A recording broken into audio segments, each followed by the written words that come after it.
오늘 함께 읽으신 말씀을 가지고 주님의 때를 기다리는 삶이라는 제목으로 함께 은혜를 나누겠습니다. 예수님이 성전에서 나아가실 때 예수님의 제자 중 한 사람이 예수님께 선생님, 이 돌이 어떻습니까? 이 건물이 어떠합니까? 라고 말을 하였습니다.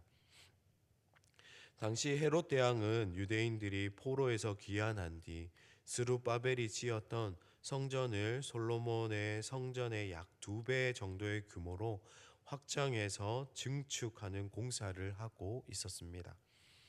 이것을 예수님의 제자는 성전의 웅장함에 대해 감탄하며 말하고 있었던 것입니다. 그런데 예수님께서는 내가 이 큰 건물을 보느냐? 돌 하나도 돌 위에 남지 않고 다 무너질 것이다 라고 말씀하셨습니다. 실제로 예수님의 이 말씀은 주후 70년에 로마 군대가 예루살렘을 멸망시킬 때 이 문자 그대로 성취되었습니다. 예수님이 감람산에서 성전을 바라보며 앉아 계실 때 베드로와 야고보, 요한과 안드레가 예수님께 조용히 나와 물었습니다. 이런 일이 언제 일어나겠습니까? 그리고 이 일이 일어날 때 무슨 징조가 있겠습니까? 라고 제자들이 물었습니다. 제자들이 물은 이런 일은 예수님이 말씀하신 성전이 파괴되는 일이었습니다. 그런데 유대인들은 성전이 파괴되는 일을 세상의 끝에 나타날 일들로 여겼습니다. 따라서 제자들이 물은 성전이 파괴되는 징조는 곧 종말의 징조에 대한 질문이었습니다. 구약 선지자들은 여호와의 날 곧 하나님의 최종적인 심판과 구원이 이루어지는 종말이 한순간에 이루어지는 사건처럼 묘사했기 때문에 유대인들은 종말을 한순간의 사건으로 이해하고 있었습니다. 예수 그리스도가 이 땅에 오신 뒤 드러나는 종말은 한순간의 사건이 아니었습니다. 종말이란 표현은 사탄의 나라 곧 악한 시대의 종말입니다. 예수님이 이 땅에 오셔서 십자가 사건으로 죄와 사망을 이기신 사건을 통해 이 땅에 하나님의 나라가 시작되고 동시에 사탄의 나라의 종말이 시작되었습니다.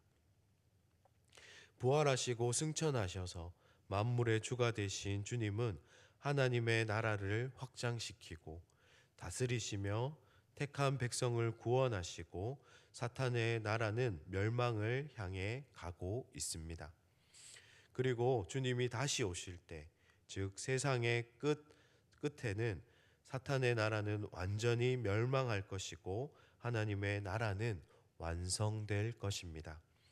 성전 파괴와 종말의 징조를 묻는 제자들에게 예수님은 먼저 아무도 너희를 속이지 못하도록 주의하라고 경고하십니다. 많은 사람들이 자신이 예수 그리스도라고 속이려 할 것입니다. 혼란스러운 소문들, 민족들과 국가들 간의 크고 작은 전쟁들, 지진과 같은 자연재해와 기근이 있을 것입니다.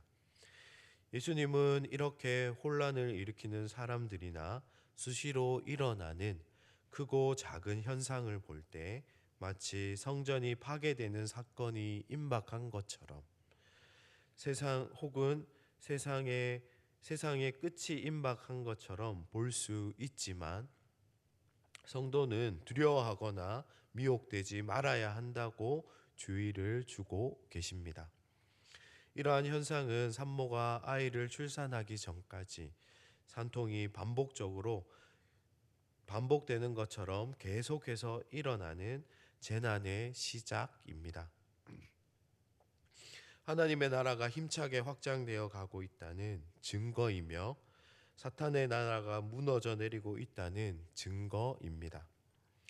제자들은 이러한 징조들을 보며 소망을 가지고 인내해야 합니다. 그리고 계속해서 하나님의 나라의 복음을 전파해야 합니다. 이 과정에서 복음으로 인해 박해가 있을 것입니다. 예수님은 제자들이 사람들에게 공회에 잡혀 넘겨져 신문을 당하고 회당에서 매를 맞고 총독이나 왕들 앞에서 재판을 받게 될 것이라고 말씀하십니다. 그러나 결코 이러한 일로 인하여 하나님의 나라는 약해지거나 망하지 않고 힘차게 확장되어져 갈 것입니다. 유대인들을 넘어 모든 민족, 곧 이방인들에게도 복음이 전해질 것이고 유대인과 헬라인이 한 몸을 이룬 주님의 교회가 세워질 것입니다. 복음을 전하다가 사람들에게 잡혀갈 때도 그들 앞에서 무슨 말을 해야 할지 염려할 필요가 없습니다. 성령 하나님께서 우리가 해야 할 말을 가르쳐 주실 것이기 때문입니다. 이러한 박해는 가족들에게까지 확대될 것이고 죽임을 당하는 자리에 넘겨줄 정도로 심해질 것입니다. 심지어 예수님 때문에 모든 사람에게 미움을 받게 될 것입니다. 그러나 예수님은 끝까지 견디는 사람은 구원을 얻을 것이라고 약속해 주셨습니다. 오늘날 우리도 예수님이 이미 하나님의 나라를 시작하셨지만 아직 완성되지 않은 종말의 때를 살아가고 있습니다. 수많은 거짓 선지자들에 대한 이야기와 난리의 소문들, 전쟁과 자연재해와 기근의 소식들을 들으며 살아갑니다. 교회가 박해를 당하고 어려움을 겪는 소식을 듣기도 합니다. 그러나 이러한 소식은 주님의 교회를 두렵게 할 수 없습니다. 우리 주 예수 그리스도가 만물을 다스리고 계시며 교회는 이미 그리스도 안에 있기 때문입니다. 이제 역사의 끝에는 하나님의 나라의 완성만 남아 있습니다. 주님은 반드시 오실 것을 믿고 그 끝이 하나님의 나라의 완성임을 믿음으로 세상의 끝이 임박했다는 불안과 혼란 가운데서도 요동하는 삶이 아니라 주님을 바라보는 삶을 살아가시기를 소망합니다. 오히려 성도는 그리스도 안에서 허락된 일상을 귀하게 여기며 깨어있는 하루하루를 살아가야 할 것입니다. 예수 그리스도의 십자가를 통해 구원하신 하나님을 예배하고 하나님을 사랑하고 이웃을 사랑하라는 계명에 순종하고 고난이 있더라도 인내하며 예수 그리스도의 복음을 전파하는 삶을 살아가는 저와 우리 성서중부교회 모든 성도님들이 되시기를 주님의 이름으로 축복합니다.